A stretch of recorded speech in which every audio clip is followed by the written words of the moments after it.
Hello and welcome to the Whoniverse and to a brand new video. Now, Doctor Who is back for a whole new season. Season 1, not a reboot, but simply a refresh, with a new Doctor played by Ncuti Gatwa, and his new travelling companion Ruby Sunday played by Millie Gibson.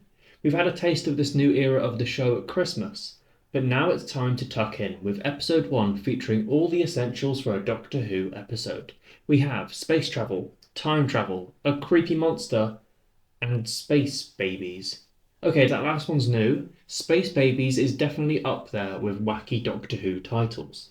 As the title suggests, the episode focuses on simply that, babies in space, aboard a ship with brilliantly ridiculous, childishly impossible controls.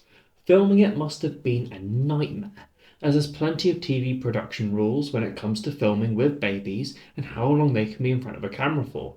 Tim Hodges, the editor for the episode, must have had to sift through hours of footage, capturing those unique reactions and faces only babies can make. Honestly and oddly, creating some really captivating scenes. The Doctor chatting with Poppy just felt so real, but she's a baby, just being herself, paired with some wonderful voice acting alongside Ncuti, the Doctor. I think sometimes it's the bonkers ideas that are pure magic. They're risky, but definitely rewarding when it's done right. And writer and showrunner Russell T Davies knows this. It isn't his first rodeo with the time-travelling blue box, after all. Now, speaking of, I thought showing the effects of time travel with Ruby's first trip, with the simple actions, however gentle, sending ripples that can change history, the butterfly. Blimey, wasn't that effect great?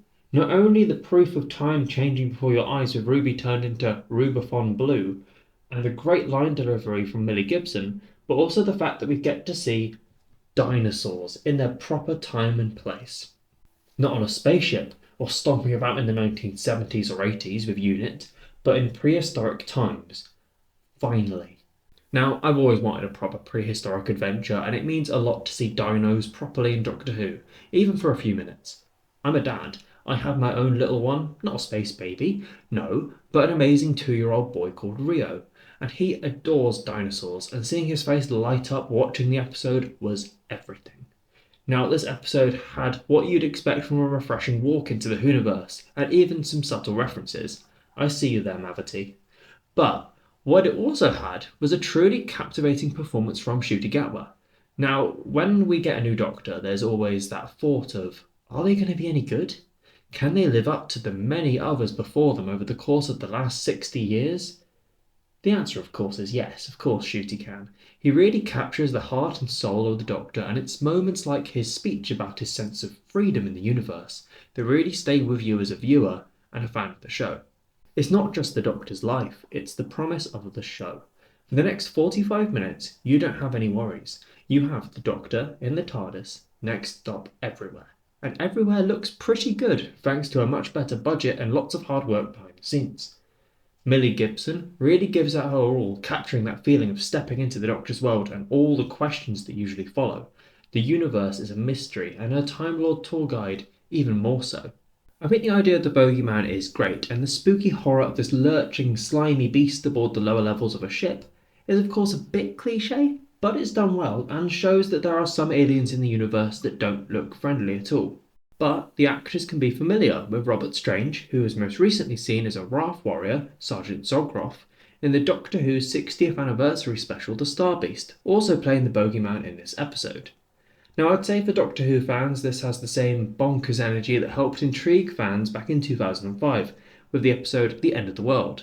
And to new fans, hi, hello, welcome to the best TV show where one episode you can be fighting a slimy monster on a spaceship full of babies, and the next you're off to the 60s with the Beatles. I think as an episode, it's not the most complicated Doctor Who has to offer, but that's a good thing for now, as if you hadn't seen the show before, this was the classic steam train to hop onto, a familiar footing, as let's face it, I'm sure by the end of the season, we'll have a bullet train on our hands. Doctor Who Space Babies then, the start to something wonderful, calling back to the best of the show's beginnings, an appetizer of what's to come. Did you tune in at midnight, or are you waiting till this evening? Or are you already on your rewatch? Let me know in the comments below, and what did you think of Season 1, Episode 1, Space Babies? Join me here on the Whoniverse YouTube channel for more Doctor Who content from the history of the Doctor's deadliest enemies, reviews, and so much more. Thanks for watching, subscribe if you want to see more, and I'll see you in the next video. Bye bye.